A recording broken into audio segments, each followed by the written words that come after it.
السلام علیکم ورحمۃ اللہ وبرکاتہ۔ اردو کی سچی کہانی میں آپ کا سواگت ہے۔ آپ دیکھ رہے ہیں رضا اسلامک چینل 18۔ ناظرین، آج آپ سنیں گے ایک بے گناہ ماں اور بیٹے کے قاتل قصاب کا واقعہ۔ اللہ کی لاٹھی بے آواز ہوتی ہے۔ کسی زمانے میں ایک قصاب تھا۔ وہ رات کے وقت جا کر جانوروں کو ذبح کیا کرتا تھا اور دن میں اپنی دکان پر گوشت لا کر بیچا کرتا تھا۔ جب وہ جانور ذبح کرتا اس کے کپڑوں میں خون لگ جاتا، مگر وہ گھر آ کر خون آلود کپڑے بدل لیا کرتا تھا۔ ایک رات جب وہ واپس آ رہا تھا جانور کو ذبح کر کے، تو راستے میں ایک جگہ پہ ایک آدمی شور مچاتا ہوا آیا اور اس نے اس قصاب کو پکڑ لیا۔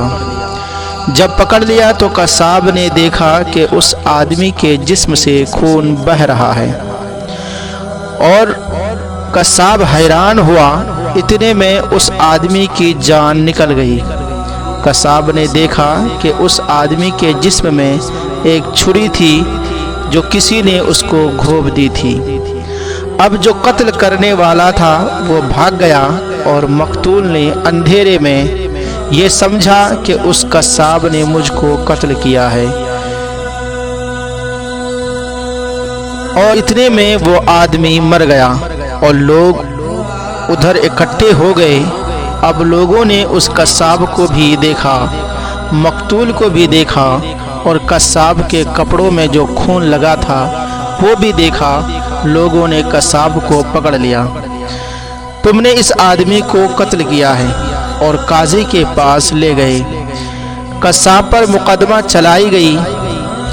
مقتول کو دیکھا اور لوگوں کی گواہی سنی، اور قصاب پر قصاص کا حکم سنا دیا کہ جان کے بدلے جان، اور اس آدمی کو پھانسی دی جائے گی۔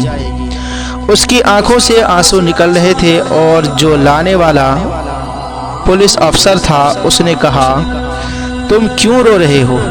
کیا تمہیں اپنے جرم پر ندامت ہو رہی ہے؟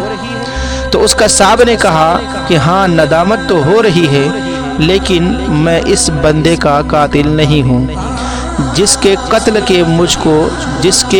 کی مجھ کو سزا دی جا رہی ہے۔ میں کسی اور کا قاتل ہوں۔ پولیس والے نے کہا، تمہاری کہانی کیا ہے؟ قصاب نے کہا، میں بہت عرصہ پہلے کشتی چلاتا تھا۔ ایک بہت بڑا دریا تھا۔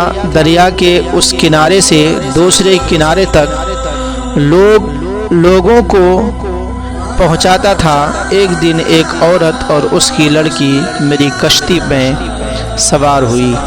میں نے لڑکی کو دیکھا، وہ بہت خوبصورت تھی، چاند کا ٹکڑا تھی۔ میرا دل لڑکی پر فریفتہ ہو گیا۔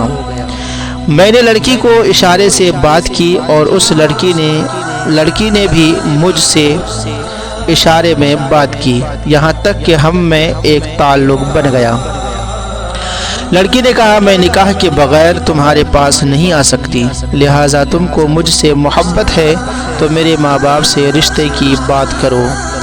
میں نے اس کے باپ سے رشتے کی بات کی تو اس نے کہا، میری بیٹی خوبصورت ہے، نیک ہے، تمہارے پاس نہ علم ہے نہ کوئی نیکی ہے، تم میں بہت خامیاں ہیں، لہٰذا میں اپنی بچی کا رشتہ تم سے نہیں کر سکتا۔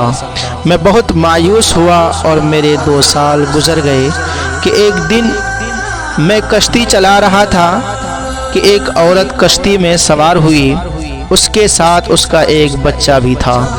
میں نے غور سے دیکھا جس کے پیار میں میں نے غور سے دیکھا تو وہ وہی لڑکی تھی جس سے میں بہت پیار کرتا تھا، جس کے پیار میں نے 2 سال غم میں گزار دیے۔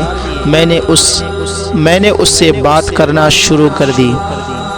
اس نے کہا، دیکھو، میں تم سے بات نہیں کر سکتی، میری شادی ہو گئی ہے، اب میرا خاوند بھی ہے، اور یہ میرا بیٹا ہے، میں کسی کی امانت ہوں، خیانت نہیں کر سکتی۔ تم مجھ سے بات نہ کرو، میں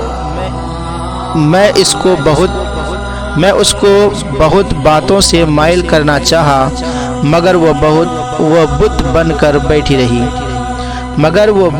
کر بیٹھی رہی۔ کوئی جواب نہ دیا۔ میرے دل میں گناہ کا خیال آیا اور میں اس سے کہا، میرے قریب آؤ، مجھے اپنی خواہش پوری کرنے دو۔ اس نے کہا، تم اللہ سے ڈرو، میں کسی کی امانت ہوں، میں ایسا نہیں کر سکتی۔ مگر میرے اوپر درندگی سوار تھی، میں نے اس کا بیٹا چھین لیا اور اس کو کہا، میں تمہارے بیٹے کو پانی میں پھینک دوں گا، تم میری خواہش پوری کرو۔ اس نے کہا، میری منت کی، ایسا نہ کرو۔ میں نے اس کے بچے کو پانی میں سر کے طرف سے ڈبویا، وہ پھر بھی نہ مانی۔ مجھے اللہ اور اس کے رسول کا واسطہ دیا، پر میں نہ مانا۔ اسی اثنا میں اس کا بچہ میرے ہاتھ سے مر گیا۔ اب وہ اکیلی ہو گئی۔ میں نے اس کو کہا، اب بھی میری بات مان جاؤ۔ اس نے کہا، تم جو مرضی کر لو، میں اللہ کا حکم نہیں توڑ سکتی۔ میرے اوپر درندگی سوار تھی اور میں ناکام ہو گیا، پر وہ لڑکی بہت روتی رہی۔ اپنے بچے کے لیے میں نے سوچا، باہر جا کر یہ مجھ پر بچے کے قتل کا مقدمہ کرے گی، میں پھانسی لگ جاؤں گا، لہٰذا اس لڑکی کو بھی میں مار دوں۔ میں نے اپنا گناہ چھپانے کے لیے لڑکی کو بھی مار کر پانی میں پھینک دیا۔ میں نے 20 سال پہلے اس ماں اور بیٹے کو قتل کیا تھا۔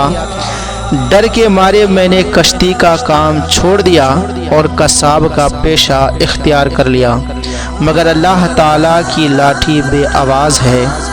آج 20 سال گزر جانے کے بعد ظاہر میں بے قصور ہوں۔ اس آدمی کو قتل میں نے نہیں کیا، مگر اس قتل کے بدلے میں اللہ نے مجھے آج پھانسی کے تختے پر لا کر کھڑا کیا۔ سچ ہے کہ اللہ کی لاٹھی بے آواز ہوتی ہے، اور لوگوں کی کہاوت بھی ہے کہ اللہ کے گھر دیر ہے مگر اندھیر نہیں۔ آج ایک ماں اور بیٹے کے بے گناہ قتل کا سزا مجھے دیا جا رہا ہے اور میں اسی کی سزا کاٹ رہا ہوں۔